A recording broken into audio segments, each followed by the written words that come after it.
First things first, we're making a card game today. Did you know that? Well, now you do. Second thing second, we're going to be talking about a couple of announcements. So first of all, welcome in everybody. Hope you're doing well. So announcement-wise, we've got a new Sandbox Vox Edit contest that was announced. So this literally started today. Now is the best time to get into the Vox Edit atmosphere and just start making. This is a great little competition that hopefully some ideas will come aflutter. So let's review this real quick.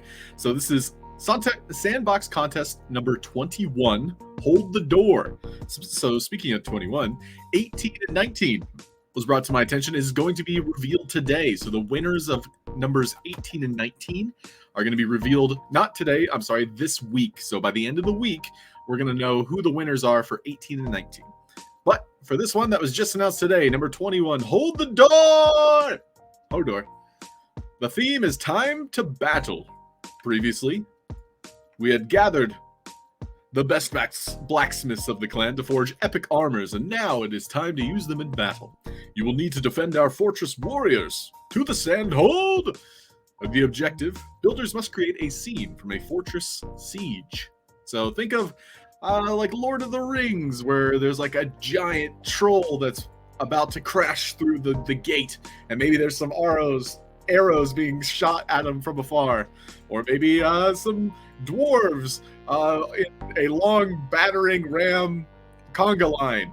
Maybe they have another dwarf who is the battering ram, and they have a helmet on, obviously, because that's safe. I don't know, just giving you some ideas, something to bounce off of. But the max scene, we're bringing back the ratio, so 512 by 512 by 512 can't be any larger than that. So for reference, one block is what, like 32 voxels? So if one block high is 32, you do the math there. Hey, not my job to do the math. Minimum 8 seconds of animation time. So it does need to be animated. It's part of the criteria. The deadline is going to be December 25th. I wonder what holiday that is. Prize pool is going to be 5,000 sand. First place getting 1,500. Second place getting 1,000. Third place 800. Fourth place 700. Fifth place 500. And 6th through 10th place 100 sand. So a lot of sand distributed amongst the community. Usually, I know it's been like 20 to 40 creators. So just participate. Get your stuff out there. Start building a portfolio. The best place to do so being the Sandstorm, ecosystem. You can have your own portfolio on your own webpage. It's very intuitive as well. They're starting to make some more improvements to it. Let's see, what else? Other announcements. 18 and 19 results by the end of the week. There is a Decentraland contest as well. So if you're interested in building in Decentraland, you can participate through the Sandstorm website. Ooh, thank you very much for posting the link there. Slaterade helping me out. So if you guys want a link to read more about this contest that was just announced today, please do check it out. Hold the door! So you got 13 days to make this fortress siege kind of, portrait, a moving picture, if you will. So good luck to everybody there. Now for me, we're going to be working on the TCG, the trading card game here in the Sandbox. So where we left off and what I'd like to work on today is having these cards not only kind of animate to show that they were selected, but also do an animation to show like, hey, it's been used. Hey, we've consumed, however many resources. So just taking a quick glance at what we see here on screen, we can see I have 3 cards in my hand. My allied monster is on the bottom left there. And then also at the top left, that would be my enemy. It looks like his portrait went missing. And then top right would be my secondary enemy. So the way my trading card game is kind of being formatted is it's going to be a 2v2, think like Pokemon, where you have 2 monsters that are fighting 2 monsters. The tutorial, which we haven't even started yet, is going to be a 1v1. But the main game itself is going to be 2v2, where you build your team. So for this kind of like initial draft, the player is going to have this little firefly, this little creature here. And then eventually they'll have a second character here on the bottom right, which could be another fire character or an electric, like maybe like a shocking rat or something. Yo, welcome in. Roxy Miguel's here, Buenos Tardes. Welcome in Temio and Slaterade, of course. So what we're going to be doing now is setting up the selector a little bit better. So you can see here I have my yellow selectors underneath my cards. What's happening is behind the scenes is I'm interacting with the card. And some of these are too close together. So I would love if we could find like that perfect sweet spot where I can move these cards and they won't interact with each other. So that's the first thing we'll do. But then I also need to be able to interact with something on the far left and interact with something on the far right. So we're going to set that up. And then we saw there was a green highlight under my character. That's going to be for when it's like I'm playing a card specifically on that character. Conversely, I'm going to have a yellow card on the enemy. And I'm very curious as to where my Frost Toad went. So it was in an NFT frame. I might have deleted it on accident. But it does appear that it got deleted, but that's okay. We can just duplicate it. And for now, this will be like our template. It's just kind of a location to, put our events. So right now we have the asset URL. I'm going to find that old asset real quick, because that's going to throw me off if it says Frost Toad. It's this weed bug. I think I'm calling it like a lychee is what I'm calling it right now. So I'm just grabbing the URL real quick. Here he is. No. Did I click it? Yeah, we're good. All right, so copy this, paste the new URL with the updated art, and we can just see real quick. We got our Frost Toad. Conversely, do I want the health bar on the bottom of my character or at the top? I think I want his health bar to be lower.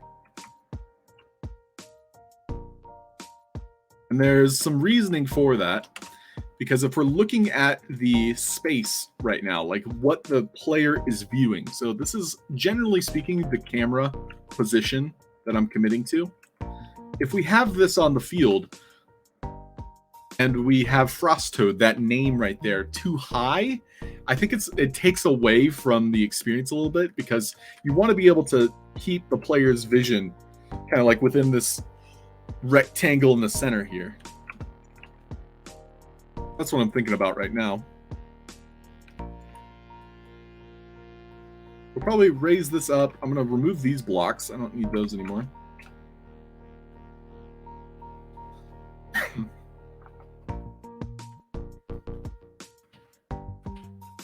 So we can see every time I pick a card here, it's supposed to be turning off another one. But unfortunately, like even in between cards, it's very difficult to select the correct card. So I might have to spread them out even a little bit more. Or I could also reduce the size of them. That's also an option. I'm going to do one click that way. We'll do one click this way. And then I need to make our asker behavior a little bit more secluded, so that way I'm not interacting with the wrong asset. So I'm going to put an asset spawner, or I should say asset that I can interact with, on this far side. And we're also going to be doing it one more voxel on this side. We'll just see how this feels real quick. I'm running in between these two characters. This is kind of like the confirm in a way when I go to the far left or the far right. Otherwise, I'm picking between these three cards. There's a bit of running. Not too much of a detriment. Hold the door. Yes, we did, Roxy, and I'll be sure to mention it again. Are you going to be participating, Roxy? So Roxy mentioning the Hold the Door. It's like a castle siege theme. So it'll be fun to see all the various set pieces that people come up with. Okay, so now I'm going to take my green background here, and I'm going to change these settings a bit. I actually re-exported without animation decoration on it. We can see here it's got this nice green glow to it. I can place it wherever I want. I'm actually going to rotate this because of the way we're facing everything. And I want this to appear. So we're actually just going to make this an asset spawner, and it's essentially going to spawn itself. So I'm not going to be making presets. Instead, we're just going to find the same green glow. And this first one, the asset spawner itself, will be invisible. And then it's going to have a tag. We'll do green.glow. And it's going to have a plant behavior.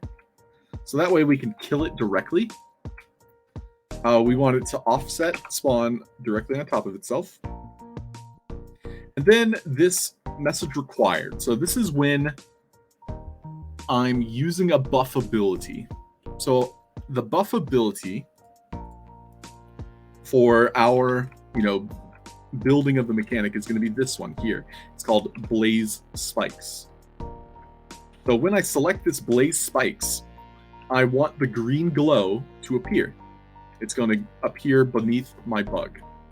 And that's basically telling me, hey, I can buff, my character to deal whatever status ailment.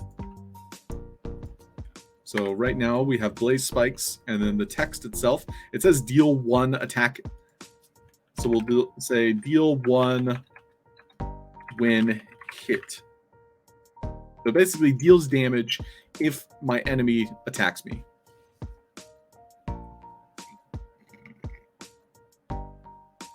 You had an idea, says Roxy. Max scene size 512 by 512. Can you cut it in half? And then you have 2 scenes that you put together. And one of these you'll submit.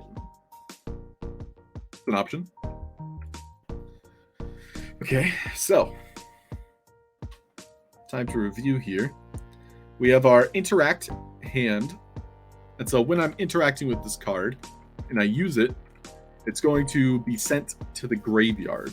However, I also need it to understand, hey, you're currently holding a fire card, a buff card specifically. So this is where things are going to get complicated because I don't think I set any of this up yet. So basically I have the setup of hey, I'm using a card in slot 3. Hey, I'm using a card in slot 2. I'm using a card in slot 1. The game knows that. However, now I need the game to understand, hey, the card in slot 3 is a buff.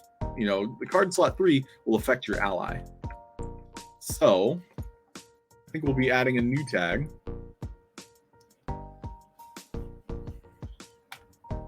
We're thinking out loud here. So the new tag might be buff. We can do ally.buff to be more specific here. But I think what'll need to happen is we maybe send this to the graveyard, which I believe is something we already set up. Nope, we have a destroy. So right now it destroys it.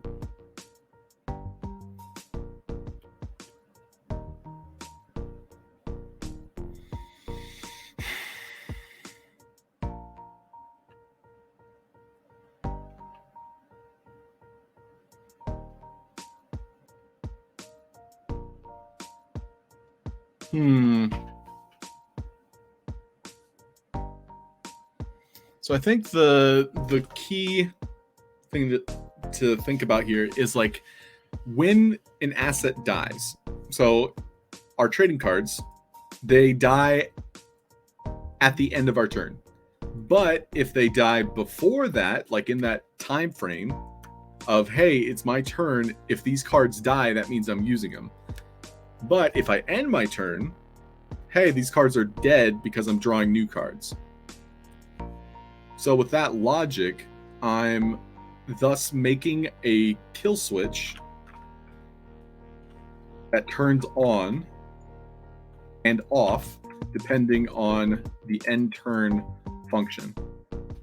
So let's try to set this up as best we can.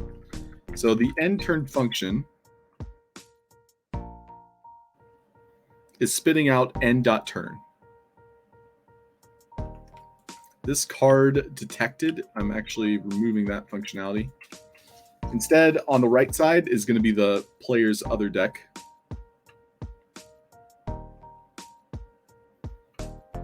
So basically, end turn will work the same way, and then start turn is a different mechanic.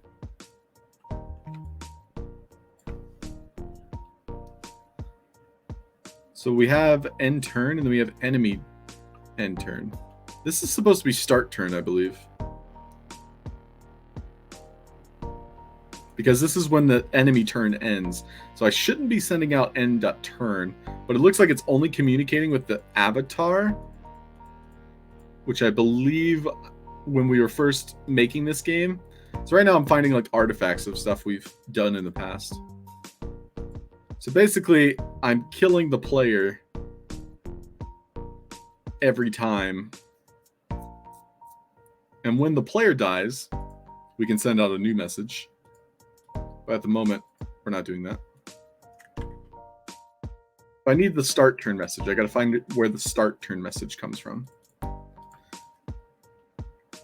So you can see here, I die, it resets me into the middle. The unfortunate problem is when I end my turn, we can see that it's kind of like overlapped with my cards in the middle. So that's part of the reason why I have the enemy, the player dying.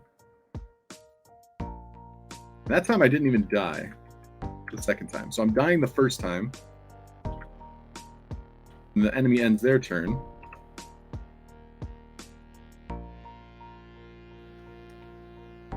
Hey, Cynthia, welcome in. How are you? A short video scene. Yeah, Roxy, I'd love to see whatever you come up with. If you want to bounce ideas too, Roxy, you're welcome to throw them out there. But I can't promise they won't be leaked if they're here. Can't promise nothing. So this is enemy turn 1. Enemy.turn.1.end. And this is tools message broadcaster. Enemy.turn.1.end. It's supposed to be sending to the avatar an end turn message, which we saw was supposed to kill me. So we have start turn here, sends out this message, enemy.turn.1.end. That's being received here. And so here's the start turn message. So start.turn is also supposed to be killing the player. So we found where the start turn message comes from. We have in the health component for the player only one instant death message. So I am using this yellow message broadcaster then to receive start turn and then kill the player. So I'm actually going to remove all of these and just replace it with start turn.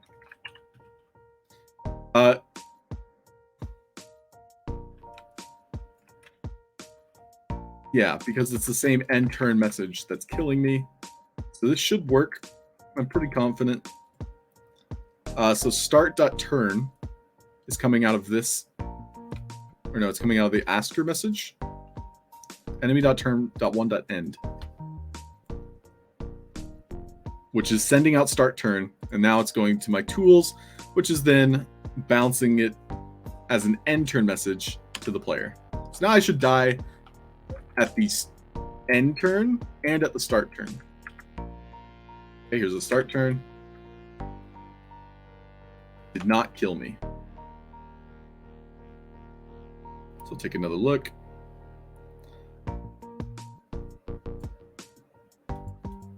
So it's sending out start.turn message.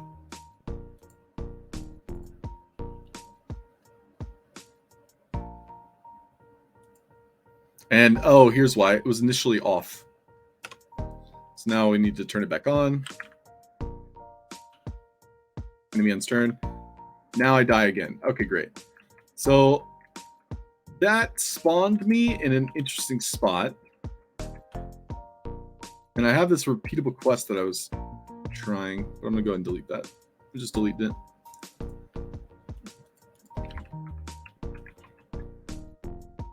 So this was spawning a new checkpoint for me.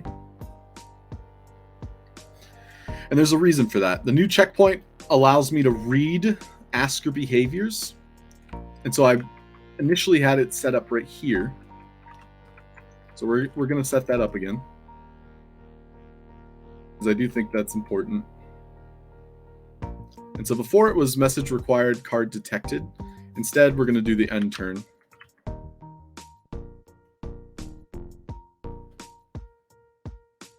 What's this one do? That spawns our new checkpoint.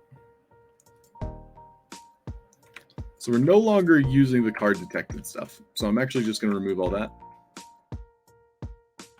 Yeah, I'm just deleting it. Yeah, the void, that didn't work for us either. So there's no longer going to be like a discard mechanic, unfortunately.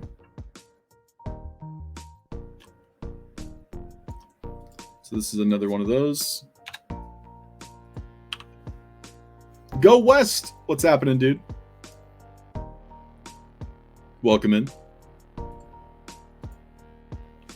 So this is another interact. This is for my card detection. We're no longer using it. Unfortunately, you do have to trim things every once in a while.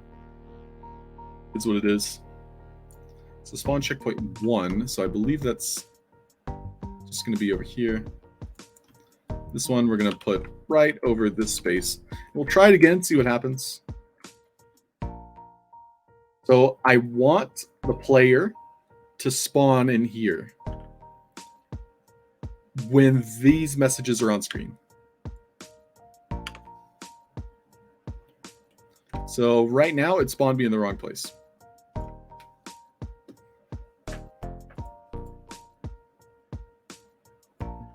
So let's take a look at our checkpoint presets. And this one's just spawning a spawn point with a plant behavior. That's annoying. With a checkpoint tag. And then what does this one do? This one kills that said checkpoint. But I don't think this message will work for just a blank checkpoint. Also, none of them are spawning the right thing. Oh my gosh.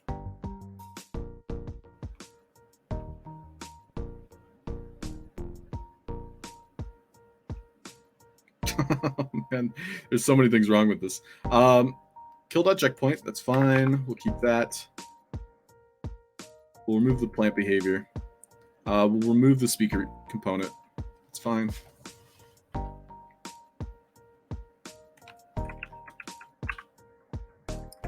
Pull out a new lamp, because we need these to talk to each other. So we want it, when it detects the player, it's going to detect the avatar in a very small space. Basically, as soon as the avatar arrives on top of this, which we're going to remove the collisions, hide it, it's going to detect the avatar, and it's going to send out that kill.checkpoint.message. And when it does that, it's basically going to prevent the player from respawning in the same spot, instead send them to the new spot. Great, so now we'll parent these two assets together. This will be checkpoint 2. So I'm going to parent these. We have the main in our invisible base.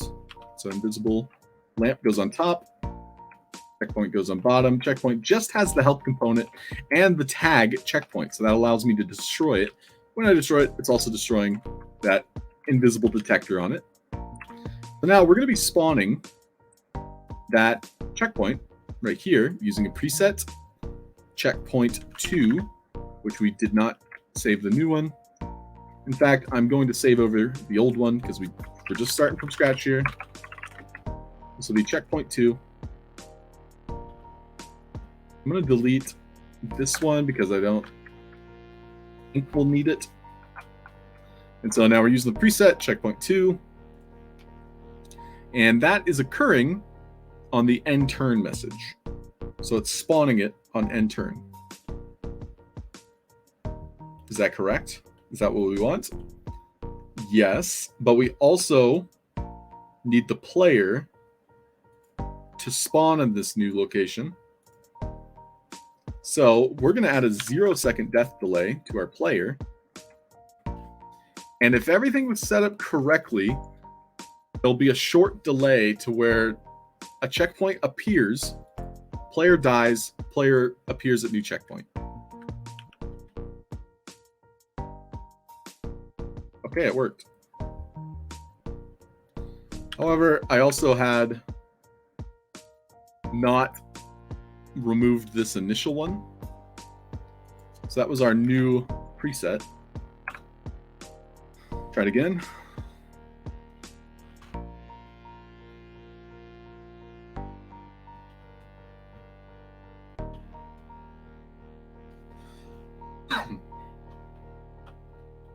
We end our turn.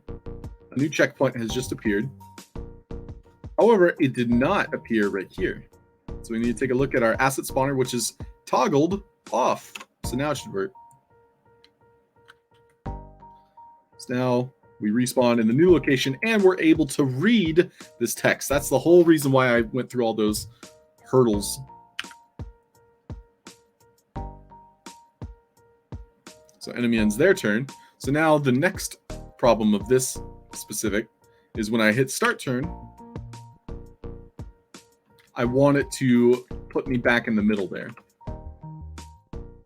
Okay, so that means that as soon as the player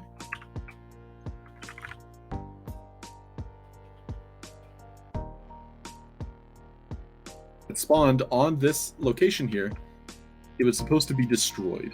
And if it was destroyed, we would then spawn here, which is our original checkpoint location. However, I think if there's no checkpoint on the map, it's just going to send me to the last known place there was a checkpoint. So in that case, for testing, I'm going to make sure our speaker component detects us and then resave that preset so we can see it happen of where it's destroying itself.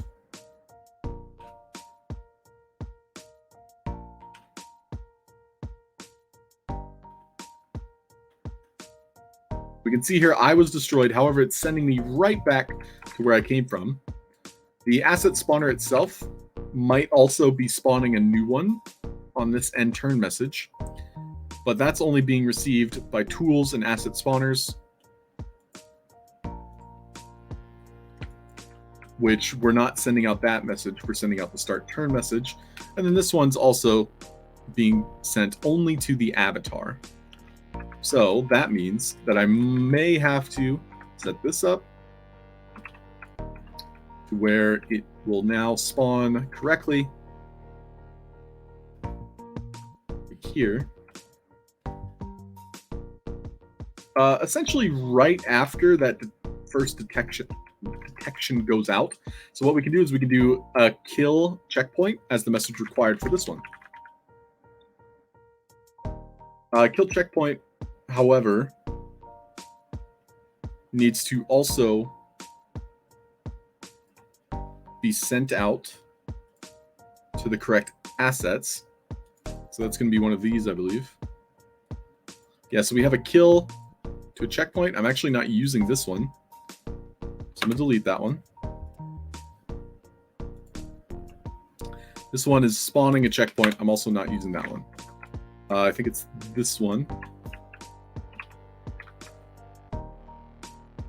I'm basically cleaning up my assets right now. All the extra ones that we've tried. So now we have a start turn. That's going to be sending out the kill.checkpoint message, which will go to any checkpoints shortly after. So that's good. That's fine. But I need a new one to spawn on that start turn message. So let's attempt to have that right here. Do we want start turn here? I think so. Try it. We end our turn, we'll appear in the top box. Start our turn, we appear in the bottom box. So it looks like it appeared briefly.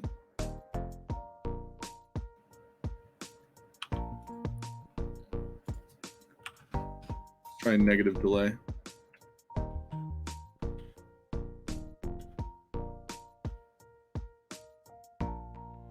Go. Try it again. Appears in the top. We end our turn. Appear in the bottom. Great. Okay, now we're back in business.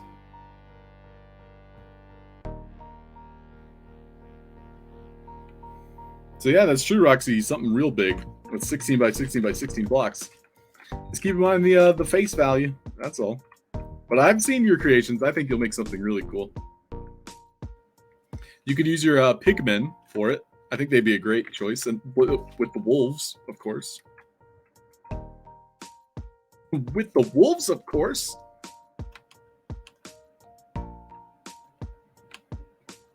Pardon me if I belch a lot. There's been something in the water, and I had to order a new filter, and I realized it was kind of like messing me up. Messing me up, dude. Okay, so we got our plant behavior with the tags green.glow.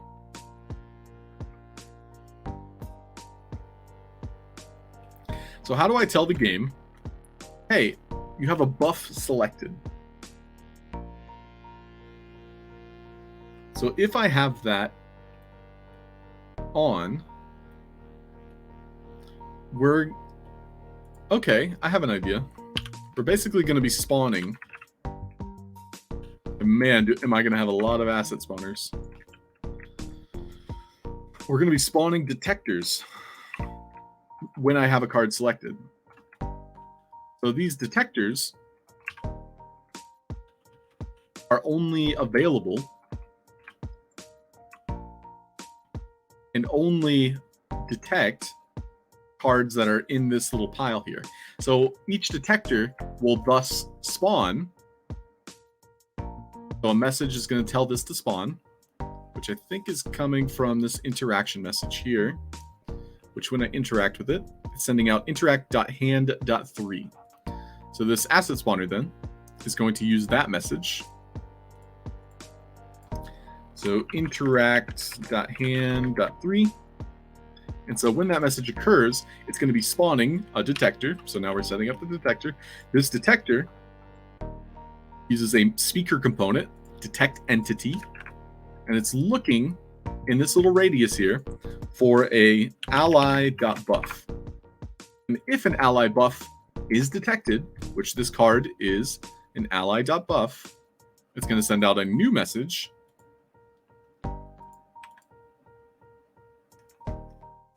which will spawn this green border.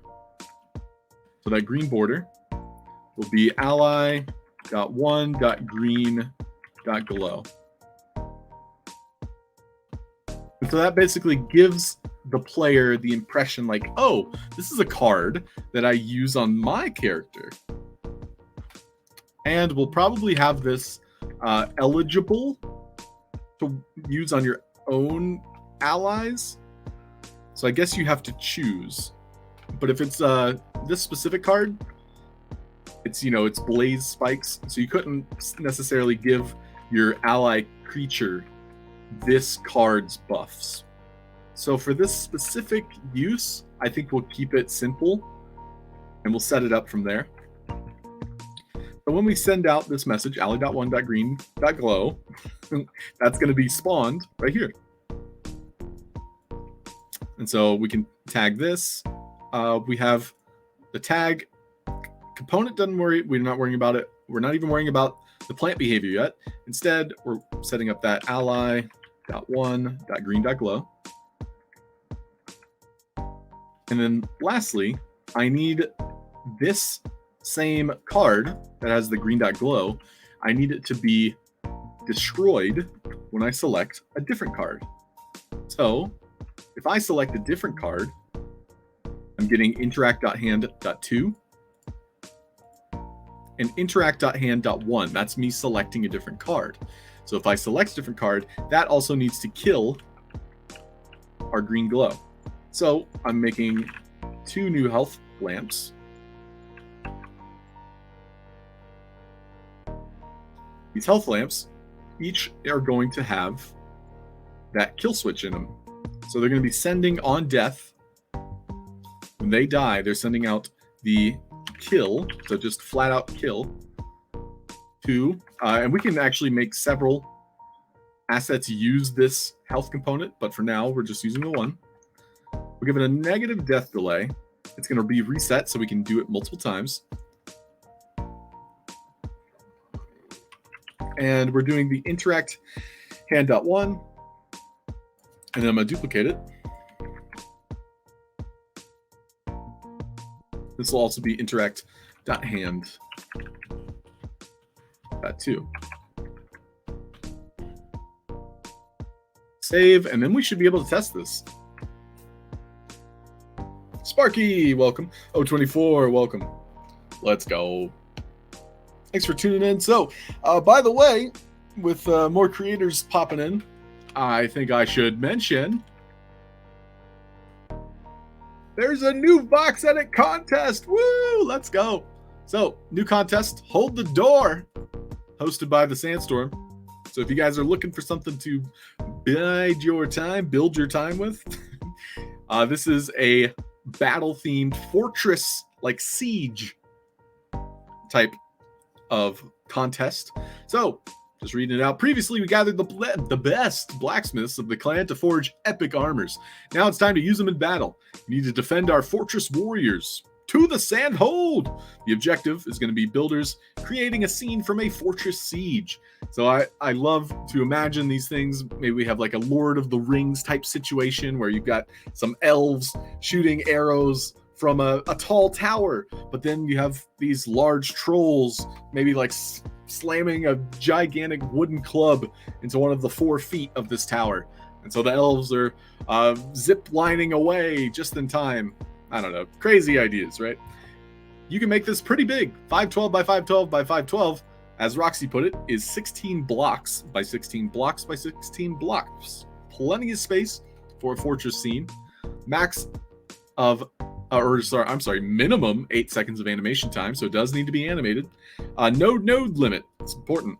Prize pool, first place getting 1,500 sand, second place 1,000, third place 800, fourth place 700, fifth place 500, and 6th through 10th, 100 sand. So plenty going on in the Sandstorm ecosystem. There's also a great Decentraland contest, if that's something you fancy. Yeah, I'm excited for this one, Sparky, for sure. So if we set up our little firefly correctly here, if I click Blaze Spikes, a message should have gone out to spawn that green border. So a couple things didn't happen. We didn't finish our preset here. So we got to finish this before that mechanic will operate. So first thing, we're targeting ally buff. So let's make sure that that text displays. So we can see I put a 1 there. We even saw our firefly, the glow kind of disappeared almost immediately. So something is sending a kill message immediately.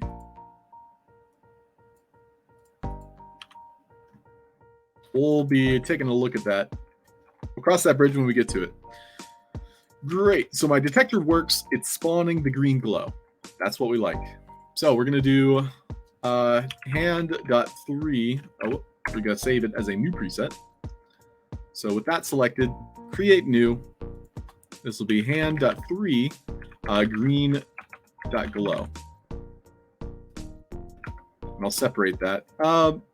I mean, if I really want to be specific here, we'll do ally.1.green.glow.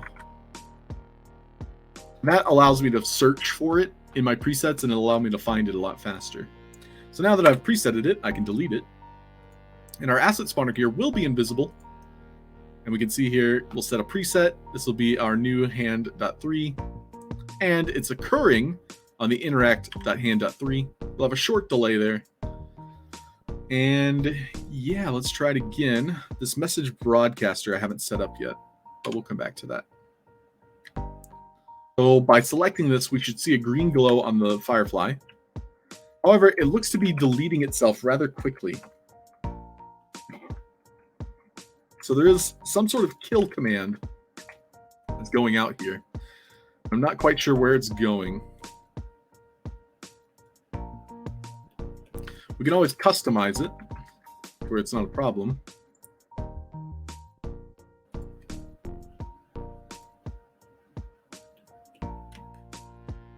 I'm actually gonna maybe test this a little bit. We'll move it over here. So it's spawning super briefly, but I can still see the border. So that tells me this might be upside down.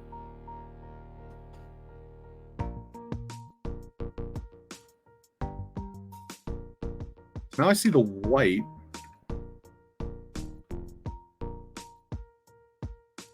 Okay, let's flip it again. It might just be underground. That's why we don't see it. No? That appears to be a bug. Because this doesn't have any animations on it. Oh, it does. Wait, I'm spawning the wrong asset then.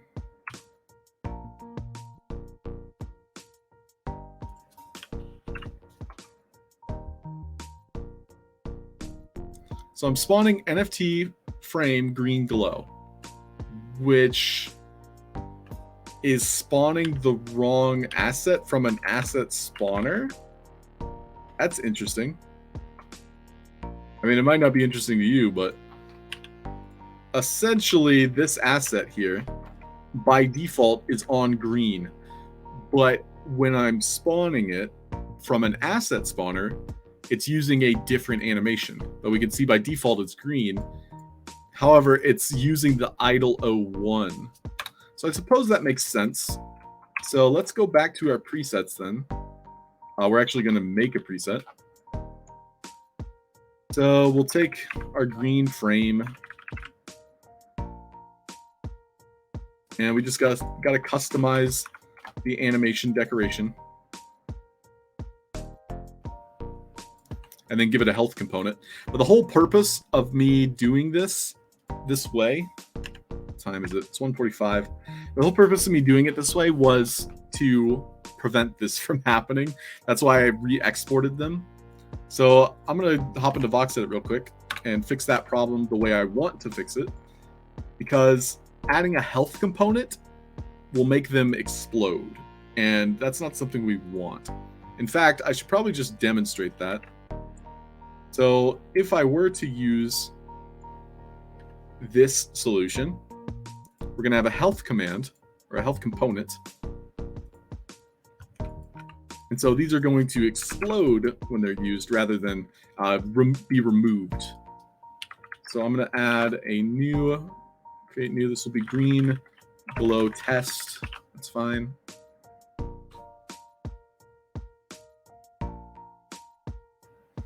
And so then we're going to use preset green glow test.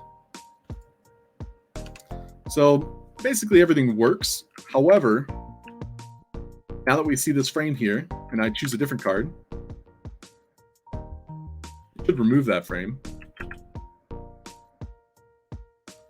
We'll figure that out. We saw it kind of like destroyed. There's like a small little explosion. So that's what I'm trying to avoid. Okay, great. So we're spawning an asset. The asset itself needed to have a tag. So it looks like I didn't add the tag, which was green.glow. So we need to go back to that. Make sure both of these are communicating to green.glow. Perfect. So we go now to our preset green glow test. We just make sure this has the tag green glow. We save the preset one more time. Hey, Ale, thanks for the follow. Welcome in. Green glow test. Ale reds. Try it again. If I select this, spawns the green. When I select a different one, removes it. And there you saw it, the thing I'm talking about. Explosion at the very bottom of the frame. That just looks weird to me when I'm selecting, different options. And so that's what I have to fix in box edit, is basically telling the asset that, hey, your default animation, the only animation you know is green. Like, that's the idea. So we'll hop back into box edit here. And I'll find that asset. Dat asset. So it's NFT frame, I think. Yeah, here we go. And I'll swap cameras so you guys can see what I'm doing. Okay, so here's basically how I re-exported it. You can see here I have 3 different animations. Idle01 is apparently the new default. So no matter what you set as your default animation, if you're using an asset spawner, it's going to use Idle01. So that's kind of important in a way. So it's good to know, I suppose. A couple things here. I am going to save as a new version. So we'll go to Vox Edit, December, and then I'm saving a new version. So this is going to be NFT frame _ green. And then I'm also going to save a red version. Was it red? I kind of want yellow. Red would be an enemy though, so I suppose that makes sense. We'll do red. So we'll do save as NFT -frame _ red. And I'm going to go out and open up those files specifically. And I'll even open up green, and we'll start from green. So now with this green version, we can see here I actually hid everything inside of one asset. And that's probably where I went wrong. Is because we have access to all of these. So we're going to go to our green. We're going to set it as the default. And then I'm just going to delete the other ones, because that was the intention, was I only had the one option anyway. So now we have our green frame.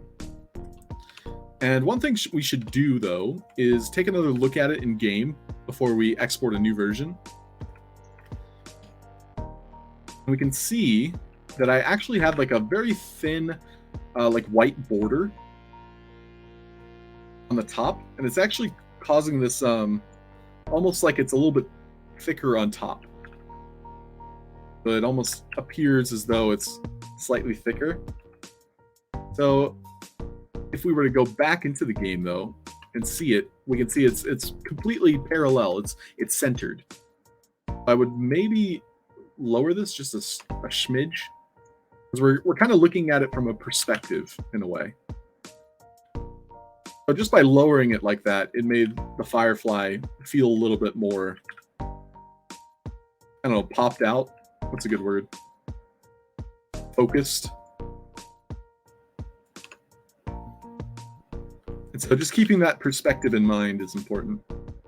Okay, well, it looks great, though. I think that looks fantastic. So back in Vox Edit, I want this asset as is. It might help me to do a couple things. One is centering it and then also putting it in the center of the ground. So I think we'll try that. So because we're in a new project, I don't mind doing this. We're going to do set to center. And I actually want to flip it on its back as well. So we'll flip it, rotate it to where it's the black side facing up, because that's the inside. And then it's right in the middle. We'll do set to center, set to floor, save it. And we'll do the same with our green. We'll flip it And then we also want to do set to center, set to floor. So this one in particular, we can adjust now that it's back here on our skeleton. So I'm going to take my grabber tool, select the green, move it up. And then I essentially want to put that green right in the middle. So 0, 0. Looks good. And so it just has that thin white border that'll hopefully give it a little bit of extra oomph. And yeah, I'm going to repeat this with the red one. And this basically goes under our cards. So basically when I have an ally selected, we have this green border underneath. One more thing I need to do is copy and paste those keyframes. Oh, that's funny. I pasted them flipped. That might cause some problems. And because we only have a singular animation with no animated keyframes, I'm actually just going to remove it. So now it's I think it just by default just loops that first frame anyway, but I'm deleting it anyway. Then we'll go back to our red, and same deal here. We're going to put these on their backs, and then set to center, set to floor the pivot point. Because I want them face down, that's how I'm using them anyway. We'll delete the green border. And we'll flip it X. And we'll do set to center, set to floor. Great. I'll go ahead and delete the other animations. So delete idle. We'll delete green. And then with the red, I'll delete the extra keyframes because we saw we didn't need them.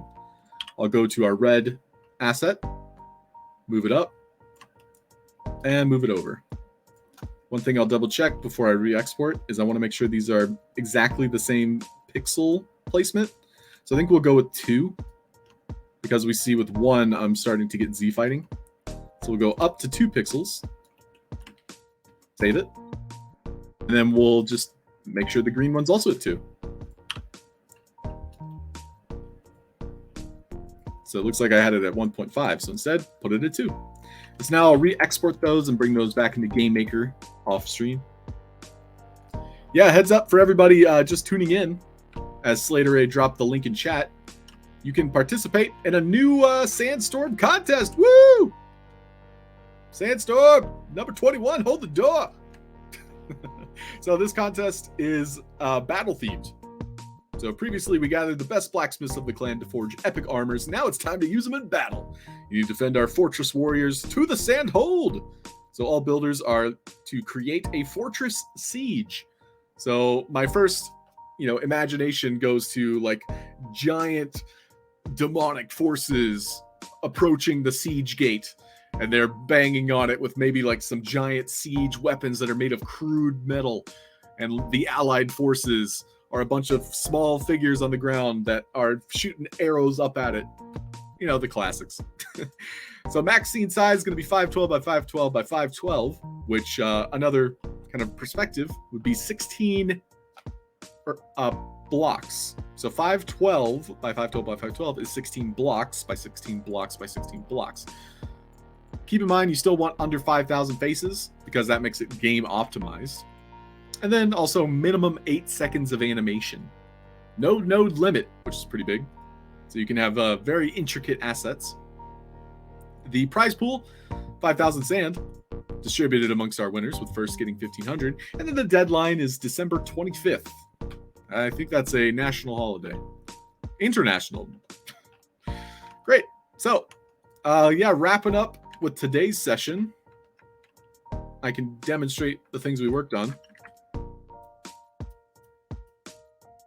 Thanks everybody for tuning in. If you ever have questions, I want to preface that you can ask them here. This is a great interactive medium where you guys can learn how to build in the sandbox. Of course, I've got my own projects, but you yourself deserve to have, a little extra hand getting interested or involved in the SandFam community, Sandstorm community especially. So feel free to ask your questions. So here's what we set up today. Basically, when I finish my turn, there'll be a way for me to end my turn. So I need to maybe have some sort of interaction where I've spent all my energy. So I've spent my energy, that triggers the end turn. Or if I want to end turn myself, there should be an option, I think. But whenever that happens, we can see here we have an asker message that appears in the middle of the screen. So what we did was I caused the player to respawn in a new checkpoint so that they can read this, because as you saw, the cards were in the way, as were my other characters, so we weren't able to read this very clearly. We can still see there's some text on screen, but those will not be there. So we're going to have this empty space that gratefully fits our asker dialogue message here. And then clicking through the asker dialogue, we get the start turn message, and that is going to trigger the ability to use my cards. And whenever I select a card, it's going to be highlighted. So what we'll do is, if I go over to this location, I should be able to target, using that red border, the frost toad. If I go over to this right location, and we can see I've set up messages that detect the player already, a new border is going to show up underneath this target monster. So if I'm on this side, target monster. If I'm on this side, target monster. And then conversely,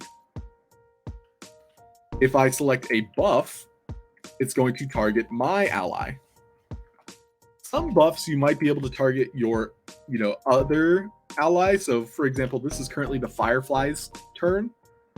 However, Blaze Spikes is a self buff, and then maybe I can demonstrate this somehow. Perhaps there's categories of buffs, or I could have every buff apply to any ally. Either way, we're kind of setting it up, we're discussing it, we're talking our way through it. If I choose not to use this buff, so before I commit to spending the card, which the commit option will be on the far left or the far right of the screen, if I choose not to commit, I'm kind of turning off that effect and going back to step one, where I can choose to then use this card, Bug Bite, on the left creature or the right creature. So that means I can then choose to Bug Bite this Lychee creature. And so this would, in my mind, Bug Bite deals one attack and then heals the player one. And so we're still working through it, but a lot of fun, card game mechanics. And it's really coming together. A lot of these things, I wasn't sure if they work at all. But every time we at least talk our way through it, we troubleshoot, it seems as though we're making serious progress. So I'm very excited to see what happens. So that's going to be our stream for today. Thank you everybody for tuning in. I hope I could show you something new. And if not, bring your questions, ask them in Discord. You're welcome to tag me. Because, we're going to build a metaverse together. Can't do it alone. So let's send a raid to the Sandbox game, shall we? Let's see, what's the easiest way to do this? We'll do /raid the Sandbox game. I don't think I can do it on my mod account.